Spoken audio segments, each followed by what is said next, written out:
Good morning. मैं जितेंद्र कुमार आदेश ITI के YouTube channel पर आप सभी का स्वागत करता हूँ। कल हमने बात की थी विद्युत का उत्पादन, जिसमें हमने थर्मल से कैसे विद्युत बनाते हैं वो सब बातें की थी। आज हम चर्चा करेंगे सौर ऊर्जा संयंत्र। सौर ऊर्जा के द्वारा कैसे हम विद्युत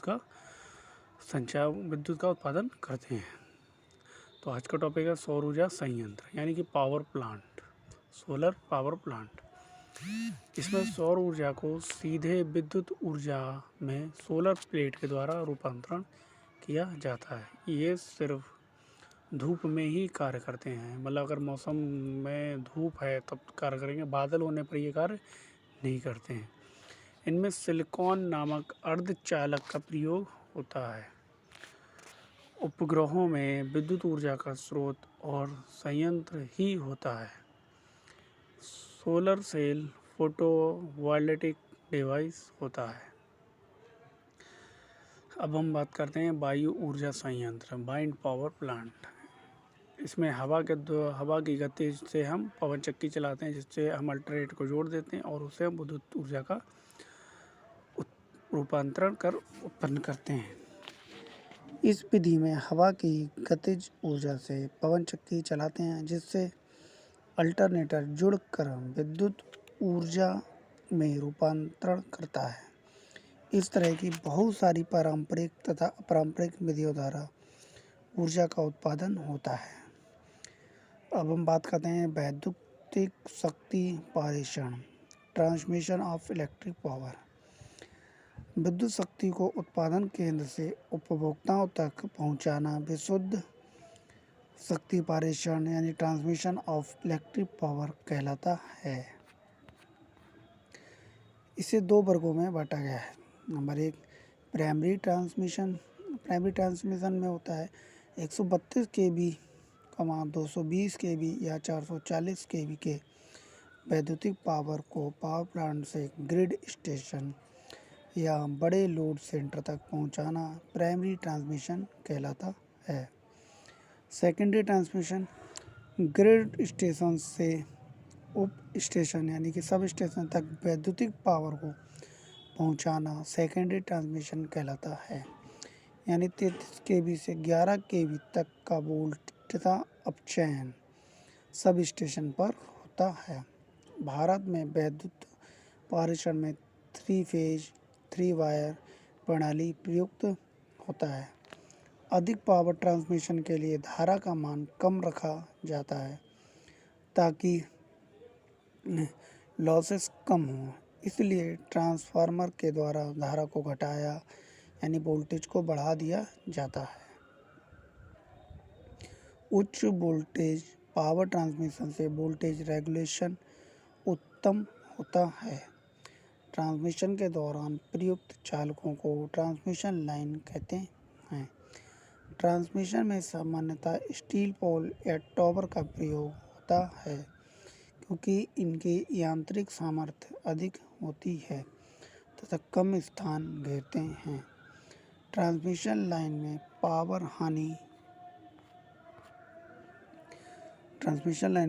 हानि का मुख्य कारण प्रतिरोध, चालक का तथा धारा का उच्च परिमाण होता है।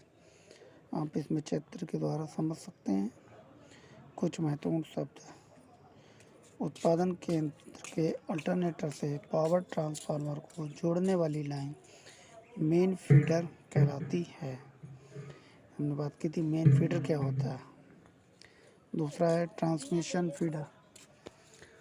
पावर ट्रांसफार्मर से विद्युत शक्ति को ग्रिड स्टेशन तक पहुंचाने वाली लाइन को ट्रांसमिशन फीडर कहते हैं। दूसरा है सर्विस लाइन। वितरण केंद्र से उपभोक्ता तक पहुंचाने वाली लाइन को सर्विस लाइन कहते हैं। अब हम बात करते हैं एसी एवं डीसी पारेषण की तुलना। निम्न लागत पर पारेषण, मतलब निम्न व्यय पर किसका ट्रांसमिशन अच्छी तरह से होता है। पारेषण में डीसी की अपेक्षा एसी के पारेषण में लागत निम्न होती है। उच्च वोल्टेज पर उत्पादन। एसी का उत्पादन 11 kV तक होता है, जबकि डीसी का सामान्य उत्पादन 650 वोल्ट तक ही होता है। सरल वोल्टता परिवर्तन। वोल्टता परिवर्तन के लिए डीसी से अधिक सरलता एसी में होता है। सरल उपकरण संरचना एसी उपकरणों की अपेक्षा डीसी उपकरणों की संरचना जटिल होती है। सरलता से डीसी में परिवर्तनीय है। एसी को डीसी में आसानी से परिवर्तित किया जा सकता है। एसी के उपरोक्त गुणों के कारण ही पूरे भारत में एसी ट्रांसमिशन होता है। विद्युत शक्ति का वितरण। विद्युत शक्ति का वितरण कैसे करते हैं? इसके तहत विद्युत शक्ति का वितरण बड़े या छोटे उपभोक्ताओं तक किया जाता है। विद्युत शक्ति वितरण प्रणाली में 3 फेज 4 वायर प्रणाली का प्रयोग करते हैं। वितरण प्रणाली में सबसे प्रमुख वितरक ट्रांसफार्मर होता है। इसे 2 वर्गों में विभक्त किया जाता है, प्राइमरी डिस्ट्रीब्यूशन और सेकेंडरी डिस्ट्रीब्यूशन। अब हम बात करते हैं प्राइमरी डिस्ट्रीब्यूशन क्या होता है।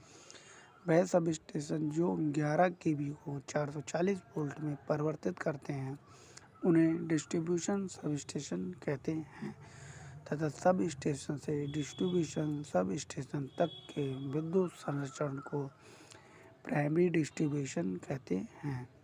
Secondary distribution. Distribution sub station से उपभोक्ताओं के लोड सेंटर तक संचरण सेकेंडरी डिस्ट्रीब्यूशन कहलाता है। विद्युत वितरण केंद्रों से उपभोक्ताओं को विद्युत शक्ति का वितरण करने के लिए मुख्यतः निम्न 2 प्रकार की लाइनें स्थापित की जाती हैं। एक होता है ओवरहेड लाइन और दूसरा होता है अंडरग्राउंड लाइन। ओवरहेड लाइन क्या होता है? ये लाइन खंभों पर स्थापित की जाती है। इस लाइन में तार में सभी वोल्टेज सीमाओं के लिए वोल्टेज संचारित होती है। 250 वोल्ट, 11 केवी और 33 केवी आदि। इसमें तारों की धरती से ऊंचाई उसमें प्रवाहित शक्ति पर निर्भर करती है।